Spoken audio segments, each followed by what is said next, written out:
Awigenam Astu Namasidam. Om Swastiastu. Umat Sedharma dimanapun kalian berada, kembali saya Yuda Triguna Channel mau berbagi mengenai satu tema penting yang sangat populer di Indonesia, yaitu kerja, dan kerja. Umat Sedharma yang berbahagia, kita sering mendengar catur guru bakti, bahwa umat Hindu senantiasa diajarkan untuk berbakti kepada siapa? Tuhan yang Maha Esa, kepada orang tua, kepada guru, dan kepada pemerintah atau kepada guru wisesa.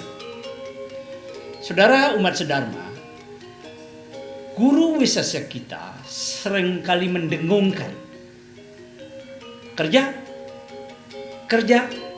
dan kerja.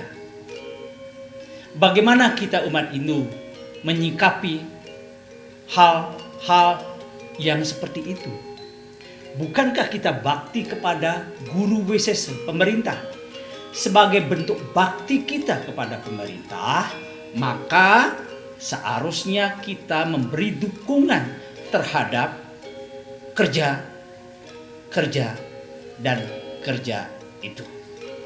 Umat Sedharma yang berbahagia, di dalam kehidupan kita sebagai umat Hindu, seringkali kita juga diajarkan tentang kerja yang bermanfaat positif bagi kehidupan dengan cara-cara yang juga positif.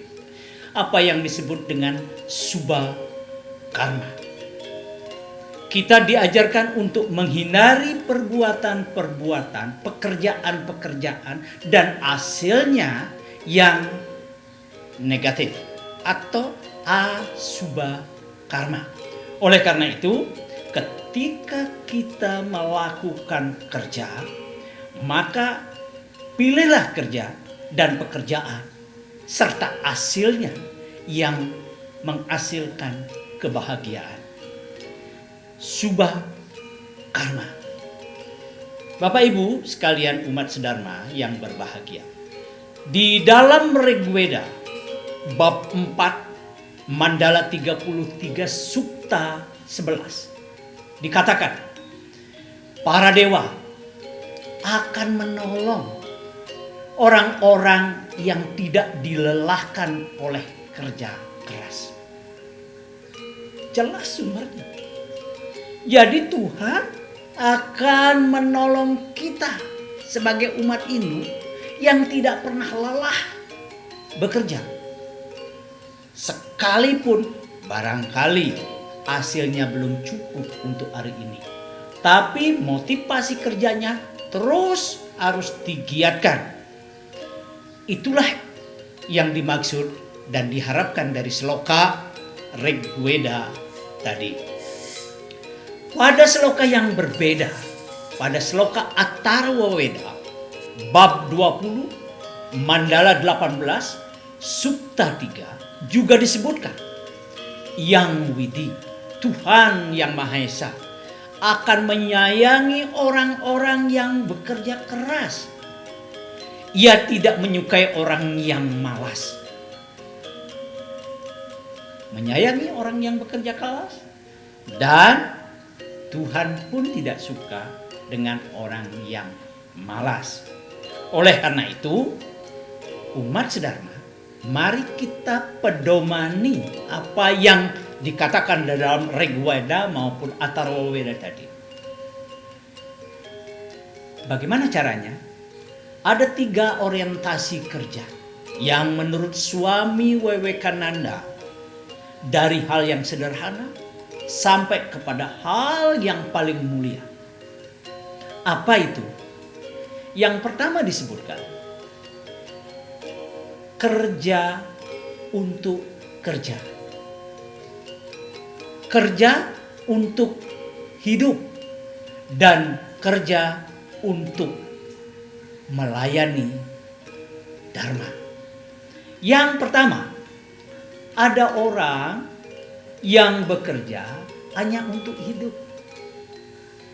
Orang datang ke kantor jam 8, dia bekerja 2 jam, kemudian dia menunggu waktu pulang jam 4. Tidak perlu tahu, tidak perlu dan tidak termotivasi entah pekerjaan apa yang dihasilkan. Yang jelas, dia datang karena dia digaji. Dia datang karena dia memperoleh penghasilan dari pekerjaannya. Karena itu dia wajib datang.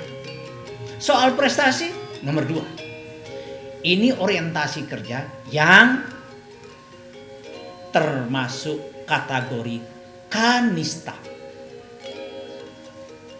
Yang kedua orientasinya adalah ketika kita mampu bekerja dengan menghasilkan kerja yang lebih baik. Apa itu? Misalnya kita sebagai pengajar, kita sebagai seniman, kita tidak pernah puas dengan hasil, selalu ingin berkreativitas, selalu ingin menghasilkan sesuatu yang lebih baik dari hari ke hari. Oleh karena itu, inovasi akan muncul, kreativitas akan muncul.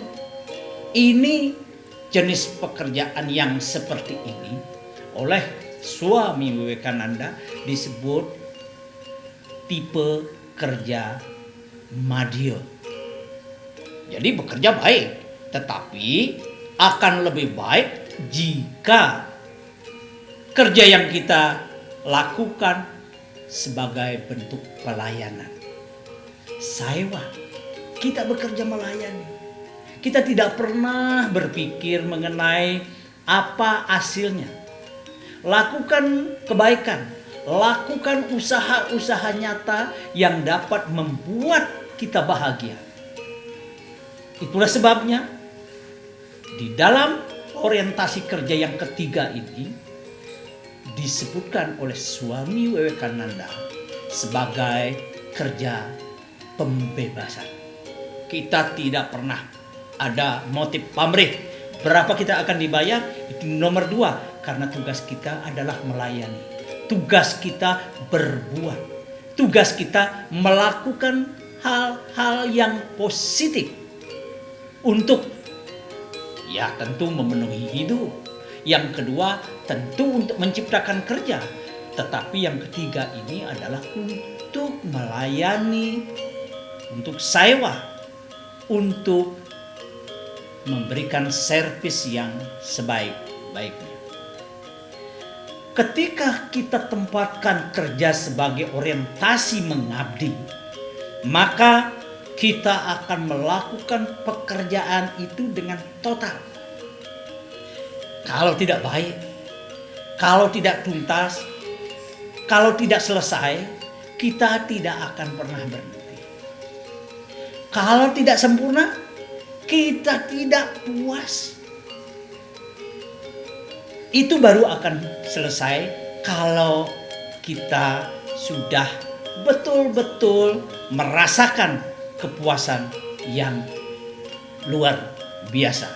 Oleh karena itu, umat sedharma yang berbahagia, saya hanya ingin mengatakan bahwa dari seloka-seloka dan ajaran-ajaran tadi, saya ingin menyimpulkan yang pertama, kerja itu harus dimulai dengan perasaan gembira. Pekerjaan yang dikerjakan dengan gembira dan cemberut hasilnya pasti beda. Yang gembira akan menghasilkan sesuatu yang baik. Yang cemberut apalagi merasa terbebani dengan pekerjaan itu, maka hasilnya kalau toh baik, dia tidak akan optimal. Oleh karena itu, pesan moralnya adalah lakukan kerja dengan perasaan senang dan gembira. Yang kedua, pesan moralnya, bekerjalah dengan tulus. Jadi ketika kita berharap dari pekerjaan itu, apalagi berharap berlebih, maka kita tidak akan pernah melakukan pekerjaan itu dengan baik. Lakukan pekerjaan itu dengan tulus. Yang ketiga adalah, yang perlu saya camkan, setiap pekerjaan memiliki kemuliaannya sendiri. Dia tidak membedakan apakah dia jadi pejabat di satu instansi atau tidak. Semua pekerjaan memiliki kemuliaannya. Dia bisa berprestasi pada bidangnya masing-masing. Semua pekerjaan itu baik. Karena itu lakukan pekerjaan itu dengan, sekali lagi, sebaik-baiknya. Yang terakhir yang ingin disampaikan dari pesan ini adalah jangan pernah menunda kerja. Start from now. Mulailah dari sekarang. Jangan besok, apalagi lusa, apalagi sebulan. Start from now. Mulailah sesegera mungkin melakukan pekerjaan itu, dilandasi oleh hal-hal yang bersifat las, caril, ikhlas. Semoga bermanfaat. Om Santi Santi Santi Om.